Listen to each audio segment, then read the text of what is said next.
Hello everyone, कैसे हैं आप सब लोग। स्वागत है आप सभी का हमारे आज के सेशन में। और इस वीडियो में मैं आपके साथ ये डिस्कस करने वाला हूं कि आज जब ऑनरेबल राजस्थान हाईकोर्ट ने आरजेएस प्री का रिजल्ट डिक्लेयर कर दिया है और आप में से काफ़ी ऐसे स्टूडेंट्स हैं और हमें ये कहते हुए बड़ी खुशी हो रही है कि बहुत सारे ऐसे हमारे स्टूडेंट्स हैं जिन्होंने हमें अभी तक बता दिया है कि उनका प्री में सिलेक्शन हो गया है। लेकिन प्री क्लियर करने के बाद में अब जो नेक्स्ट स्टेज आती है वो आता है आरजेएस मेंस। सो आरजेएस मेंस में हमें किन बातों का ध्यान रखना है, किस तरीके से आरजेएस मेंस को अप्रोच करना है, कैसे क्वेश्चंस आते हैं, essay writing, judgement writing, charge framing, इन सारे टॉपिक्स के बारे में आज के इस वीडियो में मैं आपके साथ में बात करने वाला हूं। सो मैंने कुछ एनालिसिस किया है, ये एनालिसिस मैं आपके साथ में शेयर करूंगा और आपको ये बताने वाला हूं कि कैसे आप अपने आप को आने वाले आरजेएस मेंस के एग्जाम के लिए प्रिपेयर कर सकते हैं, जिसके लिए समय हालांकि काफी कम मिला है आपको। 31 अगस्त या 1 सितंबर, तो ये दो डेट्स यहाँ पे बताई गई है, 31 अगस्त और 1 सितंबर की। और इन 2 दिनों में ये एग्जाम जो है वो कंडक्ट होने वाले हैं। तो हमें बेसिकली अब ये फाइंड आउट करना है, ये स्ट्रेटेजाइज करना है कि कैसे हम हमारी प्रिपरेशन को और इफेक्टिव बना सकते हैं। देखिए, मैं आप सभी लोगों को एक बात बताना चाहूंगा कि आरजेएस प्री का जब एग्जाम होता है तो स्टूडेंट्स अपने आप को बस प्री के हिसाब से ही प्रिपेयर करते हैं। और ये बहुत सारे स्टूडेंट्स गलती करते हैं कि अपने आप को स्टार्टिंग से ही प्री के अकॉर्डिंग प्रिपेयर करते हैं। यानी कि मैक्सिमम क्वेश्चंस की प्रैक्टिस करेंगे वो प्री के अकॉर्डिंग होगा, एमसीक्यू सॉल्व करेंगे प्री के अकॉर्डिंग होगा, पास्ट ईयर पेपर करेंगे वो भी प्री के अकॉर्डिंग होगा। और मुझे समझ में नहीं आता कि ऐसी मेंटालिटी क्यों है कि मेंस के लिए प्लान क्यों नहीं करते। और मेंस के लिए हमेशा मैं अपने बैचेस से बताता हूं कि अगर आपको मेंस के लिए भी अपने आप को प्रिपेयर करना होगा, क्योंकि ये आपके लिए मस्ट है। आप अपने आप को सिर्फ प्री के लेवल तक रेस्ट्रिक्ट नहीं कर सकते, क्योंकि नेक्स्ट लेवल मेंस का ही होगा और इसके लिए जरूरी है कि आपके माइंड में एक प्रॉपर प्लान बना हो। अब देखिए, जैसे कि मैं आपको एक स्लाइड दिखाता हूं और यहां पे मैं आपको ये बताता हूं कि जो लास्ट पेपर जो हुआ था आरजीएस का, उसमें मेंस के एग्जाम में किस तरीके के क्वेश्चंस आए थे, कितने मार्क्स के क्वेश्चंस आए थे, इन्हीं सब के बारे में डिस्कशन जो है मैं अभी पहले आपको करके एक एनालिसिस आपके सामने प्रेजेंट करता हूं। अभी जो प्री का एग्जाम हुआ था, अभी जो प्री का एग्जाम आरजेएस का हुआ था, उसमें सीपीसी के काफी क्वेश्चंस थे और आप सभी लोग जानते हो। और अगर हम लास्ट आरजेएस का पैटर्न देखें तो आपको ये देखने को मिलेगा कि सीपीसी में से 6 से 7 क्वेश्चंस आपको देखने को मिलेंगे। तो सीपीसी यहां पे इंपॉर्टेंट हो जाता है मेंस के पॉइंट ऑफ व्यू से भी। जो लास्ट एग्जाम हुआ था, ये मैं उसका आपको एनालिसिस बता रहा हूं। इस बार कितने क्वेश्चंस आएंगे it is difficult to predict, लेकिन आप जानते हो कि जब सिविल लॉज की बात होती है तो सीपीसी वहां पे मेजर लॉज में सबसे बड़ा सब्जेक्ट सीपीसी ही है। सो 6 से 7 क्वेश्चंस आपको सीपीसी से देखने को मिल रहे हैं। कॉन्स्टिट्यूशन में से आपको 2 क्वेश्चंस देखने को मिल रहे हैं। इंडियन कॉन्ट्रैक्ट एक्ट अब अगर आप देखेंगे तो सीपीसी के बाद में सबसे ज्यादा क्वेश्चंस आपको देखने को मिल रहे हैं किसमें से, कॉन्ट्रैक्ट में से देखने को मिल रहे हैं। तो इनको मैं यहाँ पे ए लिख रहा हूं, यानी कि ए कैटेगरी के क्वेश्चंस हैं। उसके साथ साथ अगर आप देखेंगे तो इंटरप्रिटेशन में से आपको एक क्वेश्चन देखने को मिल रहा है, तो इसको मैं सी कैटेगरी में रखता हूं। एसआरए को भी मैं सी कैटेगरी में रखता हूं।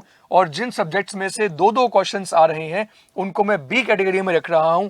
और इसके साथ साथ अगर आप यहाँ पे देखेंगे कि लिमिटेशन में से एक क्वेश्चन और इसके साथ साथ जजमेंट राइटिंग, जिसमें से एक क्वेश्चन होता है, लेकिन फिर भी इसको हम ए कैटेगरी में रखेंगे क्योंकि जजमेंट राइटिंग एक बहुत इंपॉर्टेंट रोल प्ले करता है और जजमेंट राइटिंग आपको आनी चाहिए। अगर जजमेंट राइटिंग के बारे में अभी तक आपने कुछ भी शुरू नहीं किया है तो मैं आप लोगों को बता देता हूं कि प्लीज स्टार्ट कर दीजिए। और इसकी जितनी आप प्रैक्टिस करेंगे उतना ही आपके लिए बेनिफिशियल रहेगा। जितना प्रैक्टिस करेंगे उतना कम है, ज्यादा नहीं है, उतना कम है।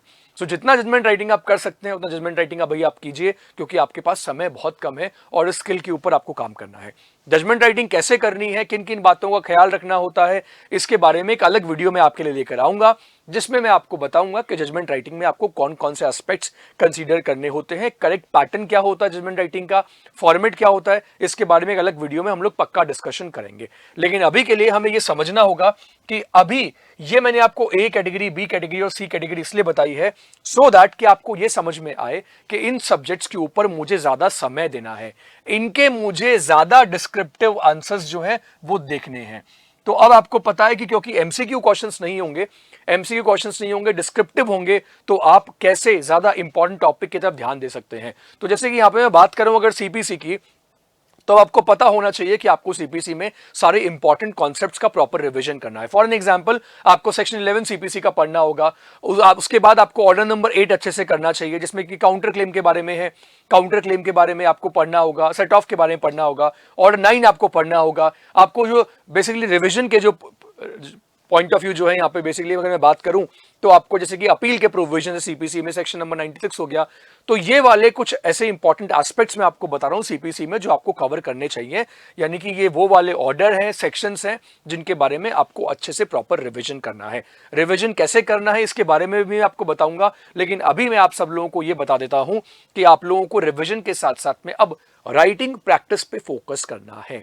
और राइटिंग प्रैक्टिस कैसे करनी है इसके लिए भी मैं आपको कुछ बातें यहां पे रिकमेंड कर सकता हूं।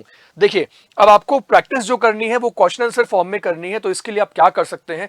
फर्स्ट, इसके लिए मार्केट में बहुत सारी बुक्स जो हैं वो अवेलेबल हैं, तो आप जो मार्केट में बुक्स अवेलेबल हैं आप उनमें से क्वेश्चन सॉल्व कर सकते हो, उसमें जो सॉल्व आंसर है वो आप देख सकते हो। और बुक्स आपको दो तरह की यहां पे मिल जाएंगी, अनसॉल्व्ड भी आपको मिल जाएंगी और आपको सॉल्व्ड भी मिल जाएंगी। ये आप बुक्स देख सकते हो जिसमें कि अलग अलग स्टेट के क्वेश्चन पेपर्स आपको मेंस के मिल जाएंगे, जिससे कि आप क्वेश्चंस की प्रैक्टिस कर सकते हो। इसके साथ साथ जो पास्ट ईयर के पेपर है ना, जो पास्ट ईयर पेपर है जो आपको वेबसाइट पे मिल जाएंगे, आप उन पास्ट ईयर पेपर्स को भी डाउनलोड करके, जो पास्ट पेपर्स हुए हैं उनको भी डाउनलोड करके उनको आप सॉल्व कर सकते हो। क्योंकि यहां पे सिर्फ आपको रीड नहीं करना है, ये गलती मत करना, क्योंकि मैं जानता हूं कि 100 में से मेजोरिटी जो है, मेजोरिटी परसेंटेज यहां पे मैं बोलूंगा, वो लोग ये मिस्टेक करते हैं कि क्वेश्चन आंसर तो रीड करते हैं लेकिन क्वेश्चन आंसर रीड करने के साथ साथ उसकी राइटिंग प्रैक्टिस नहीं करते, और यही गलती होती है। यहां स्पीड वाला इंपैक्ट अब पड़ जाता है कि जितने टाइम फ्रेम में आपको 300 मार्क्स का आपका पेपर होने वाला है और आपको जो टाइम लिमिट मिलेगी उस टाइम लिमिट में आप पेपर सॉल्व नहीं कर पाते। 3 आवर्स का लॉ का पेपर होता है जो आपका फर्स्ट शिफ्ट में होगा, तो वो टाइम लिमिट के अंदर क्वेश्चन पेपर को कंप्लीट करने के लिए जरूरी है कि आप भी 3 आवर्स की प्रैक्टिस पहले करो।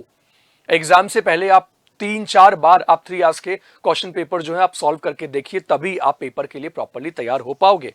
अगर मैं बात करूं यहाँ पेपर नंबर 2 की, जो कि 100 मार्क्स का होगा, इनके साथ साथ में आपके हिंदी और इंग्लिश के भी पेपर होते हैं, तो अगर आप इसको देखोगे तो यहाँ पे आईपीसी में से देखो 7 क्वेश्चन आईपीसी में से आ रहे हैं, यानी कि अगेन ए कैटेगरी में आईपीसी है। उसके बाद अगर आप प्रिवेंशन ऑफ सेक्सुअल हैरेसमेंट देखोगे तो उसमें से कितने क्वेश्चन आ रहे हैं, उसमें से यहाँ पे 2 क्वेश्चन आ रहे हैं, 2 क्वेश्चन यहाँ पे पॉक्सो में से है, एनआई में से सिर्फ 1 क्वेश्चन आ रहा है, उसको सी कैटेगरी में रखते हैं।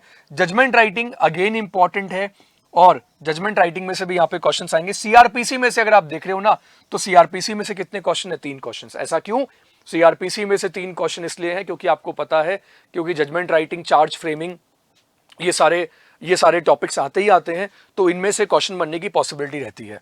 और जजमेंट राइटिंग की जब हम बात करते हैं तो वहां कहीं ना कहीं इनडायरेक्टली वो आईपीसी को भी कवर कर लेता है।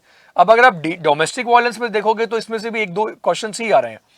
तो ये बेसिकली इंपॉर्टेंट यूनिट्स हैं, इंपॉर्टेंट बेसिकली सब्जेक्ट्स हैं या एक्ट्स आप जिनको बोल सकते हो कि जिनमें से मैक्सिमम क्वेश्चन आपको देखने को यहां पे मिल रहे हैं। तो ये क्रिमिनल लॉ का अगर आप सिलेबस देखोगे तो ये आपके सामने है। तो अब आपको एक प्रॉपर आइडिया मिल गया होगा कि आपको मेनली फोकस किस पे करना है। आपके जो बड़े जो लॉज हैं आपको मेनली उनके ऊपर काम करना है, आपको सीपीसी पे काम करना है, सीआरपीसी पे काम करना है, एविडेंस पे आपको काम करना है, क्योंकि एविडेंस के जो क्वेश्चंस हैं वो अगर आप देखोगे तो दोनों में आ रहे हैं, पेपर 1 में भी आ रहा है और पेपर 2 में भी आ रहा है। तो एविडेंस अपने आप में बड़ा इंपॉर्टेंट हो गया है, वो सीपीसी, वो सिविल लॉज में भी आ रहा है, वो क्रिमिनल लॉज में भी आ रहा है। तो यहां पे अगर आप देखेंगे तो एविडेंस के भी नंबर ऑफ क्वेश्चंस काफी ज्यादा बनते हैं। इसके लिए क्या करना है, अगेन जो मैंने आपको पैटर्न बताया, सिविल को भी प्रिपेयर कीजिए, क्रिमिनल को भी प्रिपेयर कीजिए, अपने डेली रूटीन को इस तरीके से डिवाइड कीजिए कि डेली रूटीन में आप 3 चीजों के ऊपर काम करेंगे। फर्स्ट, आपको किसके ऊपर फोकस करना है, फर्स्ट आपको क्वेश्चन आंसर रीड करने हैं। सेकेंड, आपको फोकस करना है किसके ऊपर, आंसर राइटिंग के ऊपर। प्लीज सिविल के भी क्वेश्चन सॉल्व कीजिए और सिविल के साथ साथ क्रिमिनल के भी क्वेश्चन सॉल्व कीजिए, और प्रैक्टिस में आप जजमेंट राइटिंग को और ऐड कर दीजिए। इसके साथ में आपको क्या करना है, इसके साथ आपको जजमेंट राइटिंग भी पूरी कवर करनी है। आंसर राइटिंग की प्रैक्टिस करेंगे, साथ में आप जजमेंट राइटिंग भी करेंगे। And third and the most important thing is, अब बात करते हैं ऐसे राइटिंग की। अगर मैं यहाँ पे ऐसे राइटिंग की बात करूं जो कि हिंदी और इंग्लिश दोनों में आने वाला है, और जिसका 2 आवर्स का पेपर होता है हिंदी और इंग्लिश का, तो इसमें आपको बेसिकली ऐसे राइटिंग में आपको ऑप्शन मिलते हैं। तो आपको बेसिकली 3 क्वेश्चंस होंगे और 6 ऑप्शंस होंगे। ऐसा ही सेम पैटर्न आपको हिंदी में देखने को मिलेगा और इंग्लिश में देखने को मिलेगा। तो जो लैंग्वेज का पेपर होगा इसमें ग्रामर नहीं आएगी, 50 मार्क्स ईच होगा, 50 मार्क्स का हिंदी का होगा और 50 मार्क्स का इंग्लिश का होगा। तो ग्रामर इसमें नहीं आएगी, और आपको अब क्या करना होगा, बेसिकली ऐसे राइटिंग में आपको हर क्वेश्चन में आपको 2-2 ऑप्शंस मिलेंगे, एक टॉपिक के ऊपर आपको लिखना होगा, same with Hindi and same with English. अब इसमें आपको वर्ड लिमिट भी प्रॉपरली गिवन होगी, वर्ड लिमिट गिवन होगी, जैसे कि 600 वर्ड्स का हिंदी में लिखना होगा, इंग्लिश में आपको 500 वर्ड्स का लिखना होगा, और वैसे इंग्लिश में आपको 400 वर्ड्स का भी लिखना है और 400 वर्ड्स का। तो ये जो ऐसे के ऑप्शंस हैं, इनको आपको ध्यान में रखना है। इसके लिए आप क्या कर सकते हो, इसके लिए तो देखिए, ऐसे राइटिंग करने की जो स्किल होती है ना, ये मैं आपको बता देता हूं कि ये भी प्रैक्टिस से आती है, ये प्रैक्टिस से आती है, नॉलेज से आता है और एक्सपीरियंस से आता है। अब एक बात यहां पे आप सबको ध्यान में रखनी है कि if you are from English medium तो आपको हिंदी मीडियम में लिखने की प्रैक्टिस करनी है, और अगर आप हिंदी मीडियम से हो तो इंग्लिश मीडियम का करनी है प्रैक्टिस, अगर इंग्लिश मीडियम से हो तो हिंदी मीडियम की करनी है। यानी कि जिस मीडियम से आप नहीं हो उस मीडियम में लिखने की प्रैक्टिस आपकी प्रॉपर होनी चाहिए। So the third and the most important thing is कि अब आपको इस एसे राइटिंग वाले एस्पेक्ट को भी प्रॉपर प्रैक्टिस में लेकर आना है। अलग अलग जो नए इश्यूज हैं उनके ऊपर आप ऐसे राइटिंग जरूर कीजिए, जिनका टॉपिक कुछ भी हो सकता है रिलेटिंग टू लॉ। तो ऐसे जो भी टॉपिक आपको लगता है जो लॉ से रिलेटिंग है, लॉ से रिलेटिंग है, करंट अफेयर्स से रिलेटिंग है और हमारी सोशल, लीगल, पॉलिटिकल लाइफ को इंपैक्ट डालते हैं, तो उन टॉपिक्स के ऊपर आपको ऐसे राइटिंग की प्रॉपर प्रैक्टिस करनी चाहिए, क्योंकि वही एक स्किल है जिससे आप इंप्रूव कर सकते हो। ये मैं क्यों कह रहा हूं, क्योंकि जब आप प्रैक्टिस करोगे ना ऐसे राइटिंग की, जब आप प्रैक्टिस करोगे जजमेंट राइटिंग की, जब आप प्रैक्टिस करोगे क्वेश्चन आंसर राइटिंग की, तो इससे आपको यह समझ में आएगा कि क्या रेलेवेंट है और क्या रेलेवेंट नहीं है। बार बार प्रैक्टिस करने से ना आप जो इररिलेवेंट पोर्शन है ना उसको आप अपने आंसर में से, अपने जजमेंट में से और मोस्ट इंपॉर्टेंटली ऐसे राइटिंग में से एलिमिनेट कर पाओगे।